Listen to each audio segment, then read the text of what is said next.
Hello friend, welcome to our channel. आप देख रहे हैं यूपी टीजीटी में पॉलिटी भारतीय संविधान एवं राज्य व्यवस्था के कुछ महत्वपूर्ण प्रश्न जो कि लिए गए हैं परीक्षावाणी पुस्तक से। और इस पुस्तक में विभिन्न परीक्षाओं में पूछे गए प्रश्नों को श्रृंखलाबद्ध तरीके से एक जगह यहाँ पे क्रमबद्ध किया गया है। तो लेट स्टार्ट आवर वीडियो। तो पहला क्वेश्चन देखते हैं। 30 जून 1948 तक अंग्रेजों द्वारा भारत छोड़ने की घोषणा किस प्रधानमंत्री द्वारा की गई? तो की गई क्लीमेंट एटली द्वारा। क्लीमेंट एटली उस समय के प्रधानमंत्री थे जब भारत को अंग्रेजों द्वारा छोड़ने की घोषणा की। कब की गई? 30 जून 1948 को। अगला क्वेश्चन है, भारत एवं पाकिस्तान का विभाजन किस अधिनियम के तहत हुआ? तो भारतीय स्वतंत्रता अधिनियम 1947 के तहत जो है भारत पाकिस्तान का क्या हुआ था? विभाजन हुआ था। नेक्स्ट क्वेश्चन, भारतीय स्वतंत्रता अधिनियम जो था ब्रिटिश संसद द्वारा कब पारित हुआ? तो 18 जुलाई 1947 को पारित हुआ था ब्रिटिश संसद द्वारा। कौन सा अधिनियम? भारतीय स्वतंत्रता अधिनियम। अगला क्वेश्चन है, प्रिवी काउंसिल थी। प्रिवी काउंसिल क्या थी? वह परिषद जिसे तत्कालीन ब्रिटिश सम्राट ने मूलतः शासन कार्यों के संचालन हेतु चुना था, वो थी प्रिवी काउंसिल। अगला क्वेश्चन है, संविधान सभा में सर्वाधिक प्रतिनिधि किस प्रांत के थे? तो आंसर है कि संविधान सभा में सर्वाधिक प्रतिनिधि जो थे संयुक्त प्रांत के थे। संयुक्त प्रांत के सर्वाधिक प्रतिनिधि थे और द्वितीय और तृतीय स्थान पे थे क्रमशः मद्रास के 49 और बिहार के 36। नेक्स्ट क्वेश्चन है, संविधान की पांडुलेखन समिति या प्रारूप समिति के सदस्य थे। यहाँ पे पांडुलेखन समिति भी कहते हैं प्रारूप समिति को, कंफ्यूज नहीं होंगे स्टूडेंट।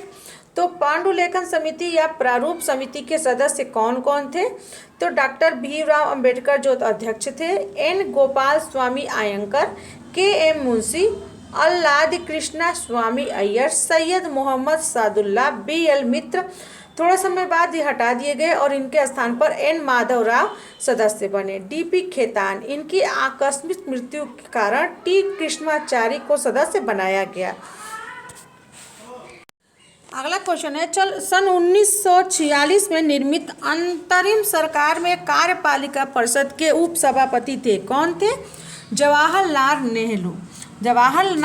नेहरू जो थे वो थे 1946 में निर्मित अंतरिम सरकार में कार्यपालिका परिषद के उपसभापति।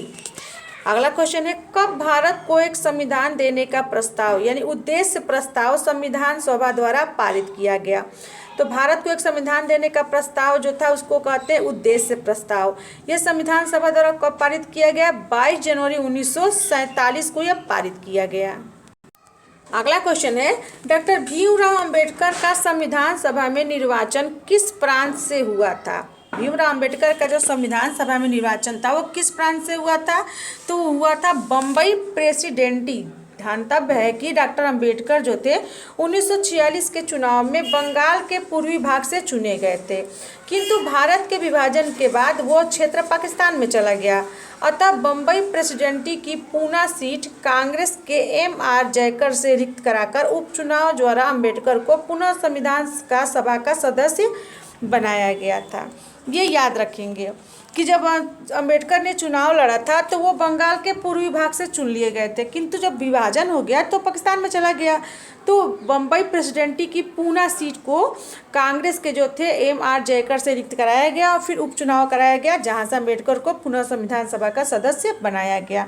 तो आंसर होगा अंबेडकर कहाँ का निर्वाचन प्राप्त किस प्रांत से हुआ था? बम्बई प्रेसिडेंटी से हुआ था।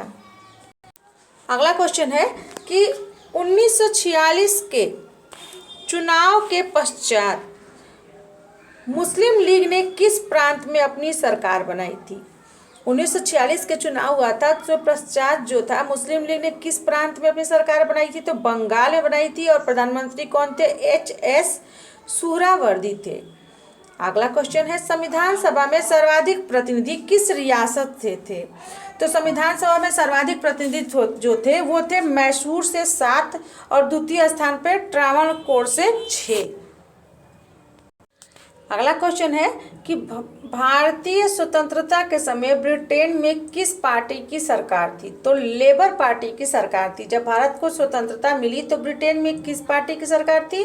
तो लेबर पार्टी की सरकार थी। अगला क्वेश्चन, स्वतंत्र भारत के प्रथम गवर्नर जनरल कौन थे? तो लॉर्ड माउंटबेटन जो थे प्रथम गवर्नर जनरल से थे। संविधान सभा में वयस्क मताधिकार को 15 वर्ष के लिए स्थगित करने की बात किसने कही थी? तो मौलाना आजाद ने कही थी कि संविधान सभा में जो वयस्क मताधिकार है उसको 15 वर्ष के लिए स्थगित किया जाए। कथन ए दिया है, वेवेल योजना के अनुसार कार्यकारी परिषद में हिंदू और मुस्लिम सदस्यों की संख्या समान होती थी। कारण क्या है? वेवेल का विचार था कि ऐसी व्यवस्था से भारत का बंटवारा बच जाता। दोनों कथन ये सही है, कथन सही है, लेकिन कारण जो है ये गलत है। अगला देखते हैं क्वेश्चन कि सन 1935 के भारत सरकार अधिनियम द्वारा स्थापित 35 के भारत सरकार अधिनियम द्वारा स्थापित संघ में अवशेष शक्तियां किसको दी गई थी? तो इसमें क्या संघ में अवशेष शक्तियां किसको दे दी गई थी? गवर्नर जनरल को।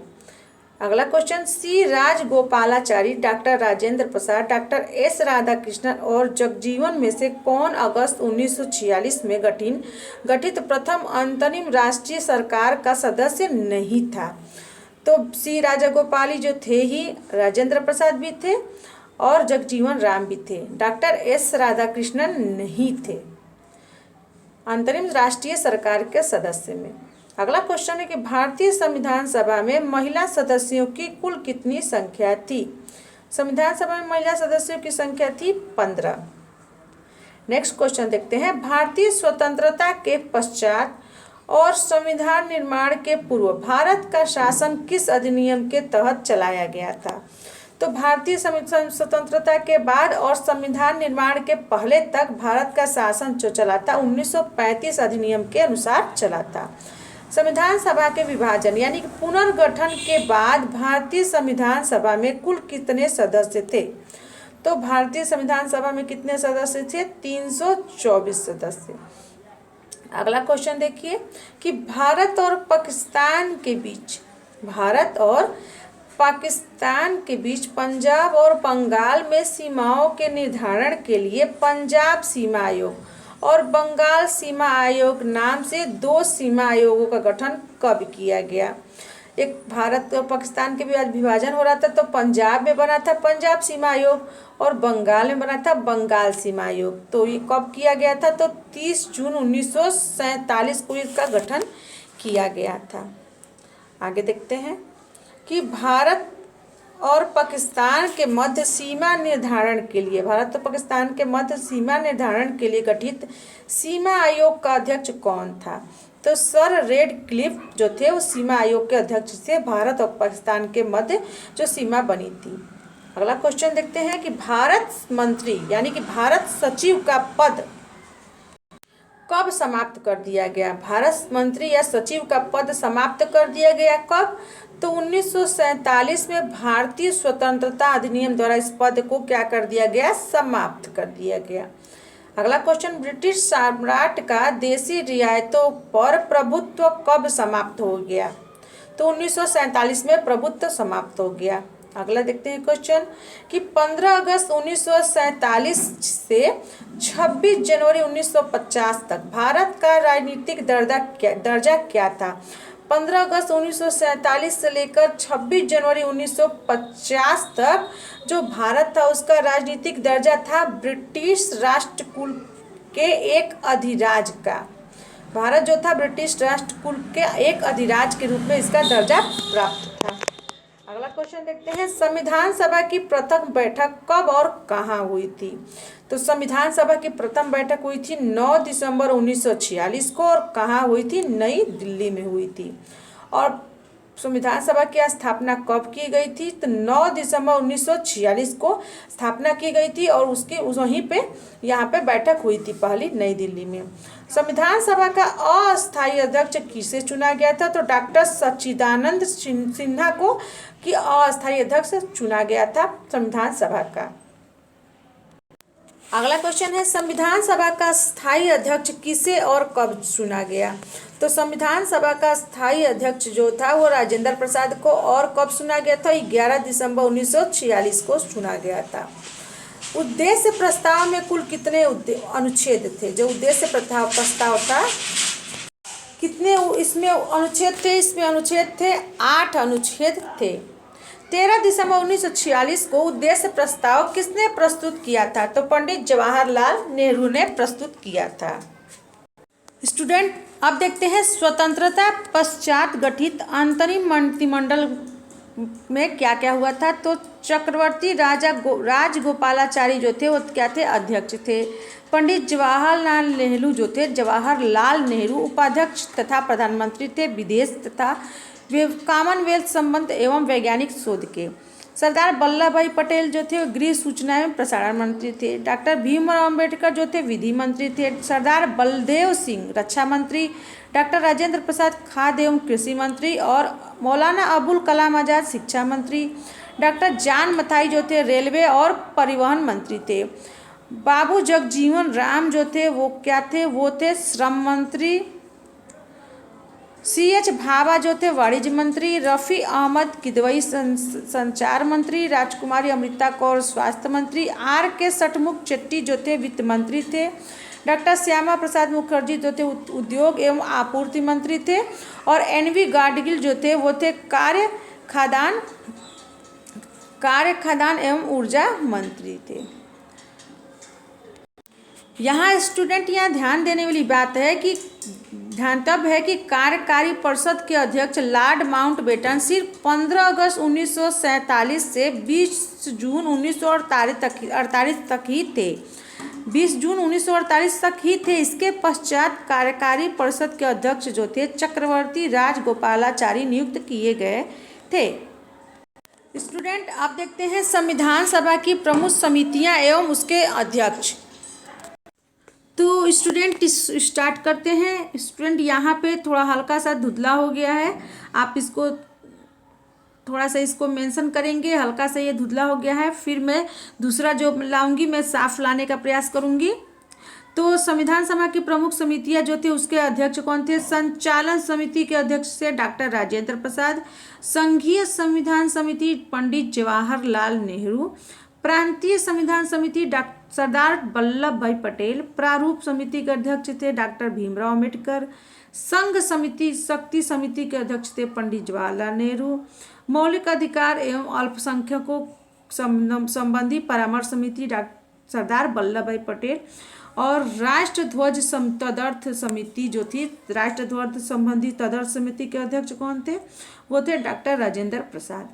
यहाँ पर नोट दिया है। मौलिक अधिकारों एवं अल्पसंख्यकों संबंधी परामर्श समिति की 2 उपसमितियाँ थी। कौन सी थी? देखिए 2 उपसमिति थी, मौलिक अधिकार उपसमिति और अल्पसंख्यक उपसमिति। तो मौलिक अधिकार उपसमिति के अध्यक्ष थे JB कृपलानी और अल्पसंख्यक उपसमिति के अध्यक्ष थे HC मुखर्जी। तो स्टूडेंट, अगला क्वेश्चन है कि उद्देश्य प्रस्ताव को संविधान सभा द्वारा कब स्वीकृति प्रदान की गई? तो 22 जनवरी 1947 को। और अभी जैसे हम लोगों ने पढ़ा है कि स्वतंत्र भारत की संविधान सभा के अध्यक्ष कौन थे? तो डॉक्टर राजेंद्र प्रसाद। और डॉक्टर अंबेडकर की अध्यक्षता में 7 सदस्यीय प्रारूप समिति का गठन कब किया गया था? तो 29 अगस्त 1947 को इसका गठन किया गया। संविधान समिति के प्रारूप समिति के जो सदस्य थे DP खेतान। अभी हम लोग पढ़ा है कि DP खेतान की क्या हो गई थी? मृत्यु हो गई थी। उनके स्थान पर किसे बनाया गया? तो T कृष्णामाचारी को बनाया गया। और संघ संविधान समिति के अध्यक्ष कौन थे? अभी मैंने बताया आपको, तो पंडित जवाहरलाल नेहरू। प्रांतीय संविधान समिति के अध्यक्ष कौन थे? तो सरदार वल्लभ भाई पटेल। ध्यानतव्य रहे कि सरदार पटेल को अल्पसंख्यक एवं मूल अधिकार समिति के भी अध्यक्ष थे। अभी उन्होंने देखा है कि ये सरदार पटेल जो थे अल्पसंख्यक एवं मूल अधिकार समिति के भी अध्यक्ष थे और साथ में प्रांतीय संविधान समिति के भी अध्यक्ष थे। संविधान सभा के संवैधानिक सलाहकार BN राव ने संविधान का प्रथम प्रारूप कब प्रस्तुत किया? तो संविधान सभा के संवैधानिक सलाहकार कौन थे? BN राव। और उन्होंने संविधान का प्रथम प्रारूप कब प्रस्तुत किया? अगस्त 1947 में। भारतीय स्वतंत्रता के पश्चात संविधान सभा की प्रथम बैठक कब हुई? तो 14 अगस्त 1947 को प्रथम बैठक हुई। तो स्टूडेंट इसी के साथ ये हमारा वीडियो समाप्त होता है। मिलते हैं नए वीडियो में नए क्वेश्चंस के साथ, जो कि परीक्षा हमारी पुस्तक से सारे क्वेश्चन कवर कराए जा रहे हैं, बहुत अच्छी पुस्तक से। और इस पुस्तक में सब जितने परीक्षा में पूछे गए क्वेश्चन है वो पॉलिटिक्स से संबंधित उस सारे प्रश्नों को एक जगह संग्रह कर दिया गया है। तो स्टूडेंट आप मेरे चैनल पर नए हैं तो प्लीज़ मेरे चैनल को लाइक शेयर सब्सक्राइब जरूर करिएगा, और हाँ, कमेंट जरूर करिएगा कि आपको वीडियो कैसा लगा। तो वीडियो देखने के लिए बहुत बहुत धन्यवाद। मिलते हैं नए वीडियो में।